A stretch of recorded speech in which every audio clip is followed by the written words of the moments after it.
Hi friends, इस video में हम डिपॉजिटरी सेगमेंट से एक कंपनी के बारे में डिस्कस करेंगे जिसका नाम है CDSL। तो ये स्टॉक बहुत ही फेमस स्टॉक है। तो इस स्टॉक का Q4 का रिज़ल्ट आया है। तो इस वीडियो में हम पूरा रिज़ल्ट को डिटेल एनालिसिस करेंगे, उसके साथ इसका बिजनेस मॉडल एनालिसिस करेंगे। अगर आपका इसका बिजनेस मॉडल अच्छे से नहीं पता होगा तो आप इस स्टॉक में कभी भी पैसा नहीं बना सकते, क्योंकि ये स्टॉक एक वन टाइप ऑफ सिग्लिकल स्टॉक है, ये आप कह सकते हैं। तो आपको इसका बिजनेस मॉडल, इसका सोर्स ऑफ इनकम कहाँ से आते हैं, कब अच्छा होता है कब बुरा होता है, ये पूरा साइकिल आपको अच्छे से पता होना चाहिए। और इसके पास कुछ अगर आप देखेंगे तो इसका कुछ स्टेबल इनकम भी होता है और सिक्लिकल इनकम भी होता है, तो इसके बारे में भी आपको जानना चाहिए। तो वीडियो को स्टार्ट करते हैं। पहले बिजनेस मॉडल डिटेल में जानेंगे।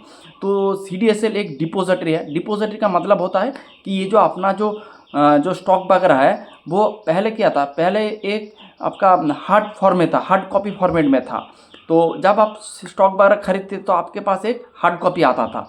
तो ये पहले का ज़माना का सिस्टम था, लेकिन अब ज़माना पूरा चेंज हो गया है। अब क्या हो रहा है, अब ये जो आपका जो स्टॉक है ये पूरा इलेक्ट्रॉनिक फॉर्म में है। और ये इलेक्ट्रॉनिक फॉर्म में स्टॉक इस डिपॉजिटरी के पास डिपॉजिट रहता है, और इस डिपॉजिटरी का काम ही करता है CDSL। यानी CDSL जो अपना स्टॉक है उस स्टॉक का आप कह सकते हैं तो उसके पास है। तो ये आप कह सकते हो पूरा स्टॉक आपको देखभाल करता है, उसके हित में रहता है। जैसे आपका लॉकर में आपका ज्वेलरी रहता है, उसी तरह का जो CDSL एक लॉकर है, उसमें आपका स्टॉक वगैरह है। तो सिंपल लैंग्वेज में अब चलते इसका जो सोर्स ऑफ रेवेन्यू, यानी कौन कौन स्ट्रीम से इसका रेवेन्यू आते हैं, ये पहले जानना चाहिए। तो पहले जो एक इसका 4-5 मोटा मोटी सेगमेंट है। पहला सेगमेंट है एनुअल इशूअर चार्ज।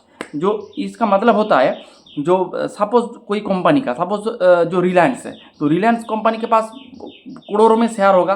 तो उस शेयर को कौन रखता है, उसका देखभाल करता है CDSL। तो देखभाल तो कोई फ्री में नहीं करेगा, तो देखभाल करने के लिए उसको ईयरली एक चार्ज देना पड़ता है किसी को, रिलायंस को। तो ये हो गया आपका एनुअल इशूअर चार्जेस। तो ये रिकरिंग चार्जेस हो गया। तो ये आपको हर साल आपको देना पड़ेगा, क्योंकि रिलायंस तो सपोज इस साल में अपना स्टॉक रखेगा, दूसरी जो ईयर में अपना स्टॉक नहीं रखेगा, ये तो नहीं हो सकता है। उसके बाद ये जो पूरा सेगमेंट है ये पूरा डुओपोली है, इनमें आपको CDSL और NSDL ही मिलेगा। उसके सिवा आप किसी के पास भी अपना शेयर नहीं रख सकते। और अगर आप देखेंगे CDSL के पास 80% मार्केट शेयर है, तो आप देखेंगे तो वन टाइप ऑफ मोनोपोली है, ये आप कह सकते हैं। तो इसके लिए आपको एनुअल एक फीस देना पड़ता है, इसे कहते हैं एनुअल इशूरेंस चार्ज, इस पर इनकम कहते हैं आप इसे। तो ये फी बेस इनकम आता है, और ये रिकरिंग मॉडल है, और ये फिक्स इनकम आते हैं।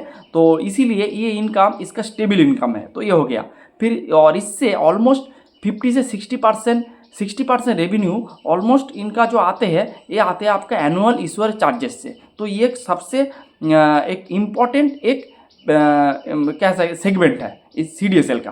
फिर दूसरा जो है आपका ट्रांजैक्शन चार्जेस। यानी जब कोई भी डीमैट होल्डर जो शेयर को बाई सेल करते हैं, तब आपको क्या देना पड़ता है, तब आपको एक चार्जेस वगैरह देना पड़ता है। अगर आप कोई भी शेयर को बाई सेल करेंगे तो आप देखेंगे आपका एक चार्जेस जा रहा है, वो जा रहा है CDSL के पास, इसे कहते हैं ट्रांजैक्शन चार्जेस। और ये पूरा वोलाटाइल रहता है, ये मार्केट वोलाटिलिटी के ऊपर डिपेंड करता है। क्योंकि आप देखेंगे जब बुल मार्केट चलता है तब शेयर मार्केट में जो लोगों का एक्टिविटी बहुत बढ़ जाते हैं। अब हर जगह देखिए स्टॉक मार्केट का ही आपको खबर सुनेगा, लेकिन जब बियर मार्केट चलता है तब देखेंगे कोई स्टॉक के ऊपर बात नहीं करता है, स्टॉक का ट्रांजैक्शन बहुत कम हो जाते, एकदम जीरो नहीं होता है, लेकिन ट्रांजैक्शन कम हो जाते हैं। और जितना आपका ट्रांजैक्शन कम होगा उतना आपका लेस अमाउंट आप चार्ज करेंगे, और जितना ट्रांजैक्शन ज़्यादा होगा उतना ज़्यादा आप पेमेंट करेंगे। तो जो बियर मार्केट वाले फेज में आप देखेंगे तो इसका ट्रांजैक्शन चार्जेस कम हो जाते हैं। तो इसीलिए ये एक सिग्लिकल बिजनेस है। जब बुल मार्केट चलेगा इसका सेगमेंट, इसका रेवेन्यू का बढ़ जाएगा, जब बियर मार्केट चलेगा ये थोड़ा डाउन हो जाएगा। तो ये हो गया आपका ट्रांजैक्शन चार्जेस। उसके बाद ऑनलाइन डेटा जो इंटरमीडिएटरी का जो काम करती है, यानी जो KYC का, अगर आप देखेंगे CDSL के पास KYC वगैरह रहता है, और इसके लिए ये कुछ फी इनकम वगैरह चार्ज करते हैं। और ये हो गया। और ये भी आप देखेंगे जो वोलाटाइल है, यानी ये भी आपका सिग्लिकल है, क्योंकि डीमैट अकाउंट तब ज़्यादा खुलता है, कब खुलता है, जब आपका बुल मार्केट चलता है। अगर आप देखेंगे अभी का जो सिचुएशन है, आप देखेंगे तो इसका जो टोटल डीमैट अकाउंट अगर आप देखेंगे, इसका जो ग्रोथ रेट है वो थोड़ा घट गया है। अभी माइनस नहीं हुआ है, बढ़ रहा है, लेकिन बढ़ने का स्पीड कम हो गया है। पहले आप देखेंगे तो 40% से गाड़ी भाग रहा था, अब 10% से भाग रहा है। तो भाग रहा है, खड़ा नहीं हुआ है, लेकिन स्पीड थोड़ा घट गया है, ये बात है। और अगर आप इसका क्वार्टरली जो ओपन अकाउंट अगर आप देखेंगे तो वो भी बड़ा है, लेकिन क्वार्टर ऑन क्वार्टर बेसिस में थोड़ा घटा है। इसका अगर आप डेटा देंगे आपको तो 64 लाख जो डीमैट अकाउंट वो Q4 ऑफ FY25 में ओपन हुआ था। और अगर आप देखेंगे तो Q4 ऑफ FY26 में 74 आपका अकाउंट ओपन हुआ है। और उसके साथ अगर आप Q3 पे देखेंगे, यानी कि Q3 ऑफ FY26 उसमें 76 लाख था। तो Q1Q बेसिस पे थोड़ा डाउन हुआ है, ईयर ऑन ईयर बेसिस में मोटा मोटी 15% का जंप है। लेकिन अगर आप बुल मार्केट में देखेंगे तो ये आप देखेंगे 30-40% से ग्रो कर रहा है डीमैट अकाउंट ओपनिंग। तो ये बात है, ये मैं बताने का कोशिश कर रहा हूँ। तो ये हो गया आपका थर्ड। फिर फोर्थ वाला जो इनकम आते हैं वो भी सिक्लिकल है, वो आपका IPO और कॉरपोरेट एक्शन फीस। IPO मतलब जो IPO आते हैं, और आप देखेंगे IPO कब आते हैं, जब मार्केट अच्छा चलता है, जब मार्केट बुरे फेज से चलता है। अगर आप अभी का सिचुएशन देखेंगे तो आप अगर आप देखेंगे तो IPO नहीं आ रहा है, एक आध IPO कभी आ रहा है कभी नहीं आ रहा है, उसका कोई गारंटी नहीं है कि। लेकिन जब देखेंगे जो बुल मार्केट चलेगा तब IPO का लाइन लग जाएगा। तो जब IPO का लाइन लग जाएगा तो उससे जो फी इनकम इसको आते हैं ये भी बढ़ जाएगा।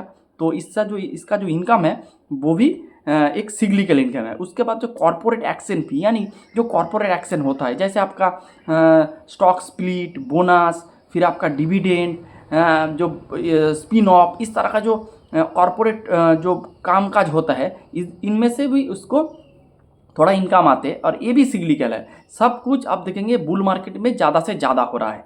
तो आप इसका अगर इसका समराइज़ करेंगे, सिर्फ आपका जो एनुअल चार्जेस होता है आपका जो स्टॉक को डिपॉजिट करने के लिए, वही एकमात्र इसका रेकरिंग रेवेन्यू है, यानी वही एकमात्र इसका स्टेबल इनकम का सोर्सेस है। लेकिन इसका कंट्रीब्यूशन ऑलमोस्ट 60% है। बाकी जो 40% है ये आपका वोलाटाइल है, ये मार्केट के सिचुएशन के ऊपर ये डिपेंड करता है। तो जब बुल मार्केट आएगा इस 40% का रेवेन्यू आप देखेंगे बढ़ जाएंगे, और जब बियर मार्केट चलेगा तब 40% रेवेन्यू का जो ग्रोथ है वो घट जाएंगे। तो ये हो गया बिजनेस मॉडल। अब करंट सिचुएशन के साथ इसका हम कंपेयर करते हैं। अगर आप करंट सिचुएशन देखेंगे तो मार्केट लास्ट 1.5-2 साल से आप देखेंगे मार्केट एक जगह पे आप अप एंड डाउन कर रहा है। आप देखेंगे आपका शायद मार्केट का हाई था 26,200-300 होगा, शायद वो थोड़ा 19-20 हो सकता है, तो वो था। लेकिन आप वो और नीचे में था 22,000। तो आप देखेंगे इसी बीच लास्ट 1.5-2 साल से, 2 साल अभी तक नहीं हुआ है, लेकिन लास्ट 1.5 साल के ऊपर से इसी रेंज में मार्केट घूम रहा है। तो इस रेंज को नीचे में नहीं आता, ऊपर पे भी नहीं जाता। तो अब देखेंगे तो इसीलिए जो रिटेल इन्वेस्टर है, इस रिटेल इन्वेस्टर का जो आग्रह है वो थोड़ा कम हो रहा है, जो इंटरेस्ट है वो थोड़ा कम हो रहा है। और इसी का ये नतीजा इस CDSL के नंबर में भी आपको मिल जाएगा। तो उसके साथ अगर आप देखेंगे करंट सीट, पहले जो आपका रसिया यूक्रेन के वार लग गया, फिर आप देखेंगे जो आपका जो DI भाग रहा है छोड़ के, FI भाग रहा है। फिर आपका जो ऑयल ट्रम्प आके कुछ टैरिफ वगैरह लगा दिया था, ऑलमोस्ट 50% टैरिफ, तो उसमें भी मार्केट वोलाटाइल हो गए। फिर आप देखेंगे ईरान, इजराइल और USA का वार स्टार्ट हो गया। तो आप देखेंगे स्टेट ऑफ हॉर्मुज कभी ब्लॉक हो रहा है, कभी उसमें अमेरिका घुस जा रहा है, कभी पीस टॉक फेल हो रहा है। तो बहुत सारे आप देखेंगे डेलिक्वेंसी, बहुत सारे प्रॉब्लमेटिक सिचुएशन के थ्रू ये मार्केट लास्ट 2 साल के लगभग चल रहा है।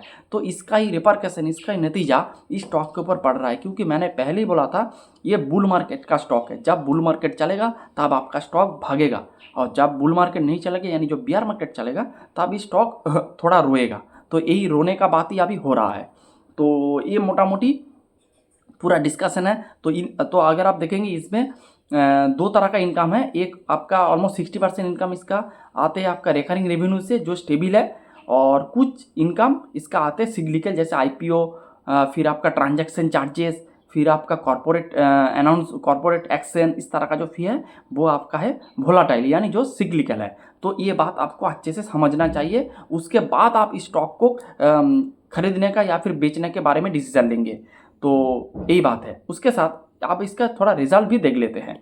तो इसका रेवेन्यू 5% ईयर ऑन ईयर और -20% क्वार्टर ऑन क्वार्टर बेसिस में डिग्रो हुआ है। तो आपको रीज़न आप शायद पता हो जाएगा कि क्यों ये इस तरह का ग्रोथ दिखा रहा है। अगर आप इसका बुल मार्केट का ग्रोथ देखेंगे तो 23 में अगर आप इसका ग्रोथ देखेंगे तो ये ऑलमोस्ट 30-40% से ग्रो कर रहा था, 40-50% से चौका छक्का मार रहा था। अब तो सिंगल भी ये नहीं ले पा रहा है। और FY 26 के हिसाब से देखेंगे, यानी 25 वर्सेस 26, तो 3% इसका ग्रोथ है। तो आप देखेंगे पूरा फ्लैट चल रहा है, यानी कि Q1Q बेसिस में तो डाउन में चल गया, क्योंकि जो Q4 था वो बहुत बुरा था। उसके बाद इसका पैट देखेंगे तो पैट -21 से 21% से डी ग्रो हुआ है। और क्वार्टर ऑन क्वार्टर बेसिस में देखेंगे तो -40% से डी ग्रो हुआ है। तो आप देखेंगे पूरा पैट का पूरा वार्ड लग गया। फिर आप FY 26 का देखेंगे तो उसमें भी 25 वर्सेस 26 -14% से इसका पैट डी ग्रो हुआ है। तो आप देखेंगे रिजल्ट आपको कभी भी नज़र में अच्छा नहीं लगेगा। उसके बाद इसका कुछ जो सेगमेंट वाइज जो रिजल्ट है वो भी हम देख लेते हैं। इसका एनुअल इश्यूअर इनकम, यानी जो आपका जो स्टॉक वगैरह है इलेक्ट्रॉनिक फॉर्म में, उनमें से जो आपका ईयरली जो इनकम आते हैं वो हो गया आपका एनुअल इश्यूअर इनकम। तो उस इनकम अगर देखें तो 32% से ग्रो किया। मैंने पहले बताया था ये आप है इसका स्टेबल इनकम। तो स्टेबल इनकम आपको हमेशा स्टेबल ही रहेगा। तो 32% से ग्रो किया, जो कि बहुत ही अच्छा है। फिर इसका ट्रांजैक्शन चार्जेस, तो ट्रांजैक्शन चार्जेस क्या होता है, अब जो स्टॉक का जो बाई सेल करते हैं उसमें जैसे जो चार्जेस होता है वो ट्रांजैक्शन चार्जेस जो बुल मार्केट में ज़्यादा होता है, बियर मार्केट में कम होता है। अब बियर मार्केट चल रहा है तो क्या होगा, कम ही होगा। तो देखते हैं क्या है ट्रांजैक्शन चार्जेस। थोड़ा बहुत जंप हुआ है 20% से, लेकिन ये बुल मार्केट में देखेंगे तो बहुत 50-60% से ग्रो करता था। फिर इसका IPO और जो आपका जो कॉर्पोरेट एक्शन वाले जो सेगमेंट है वो भी वो भी वोलाटाइल है, वो भी सिग्लिकल है। वो भी बुल मार्केट में अच्छा होगा, बियर मार्केट में कम होगा। अभी बियर मार्केट चल रहा है तो क्या होगा देखते हैं। तो ये 32% से डिग्रो हुआ है। तो जो होना था वही हुआ है। और तो इसीलिए आप देखेंगे इसका जो ओवरऑल जो ग्रोथ है वो ईयर ऑन ईयर बेसिस में 3% से ग्रो किया FY 25 वर्सेस 26, यही इसका मेन रीज़न है।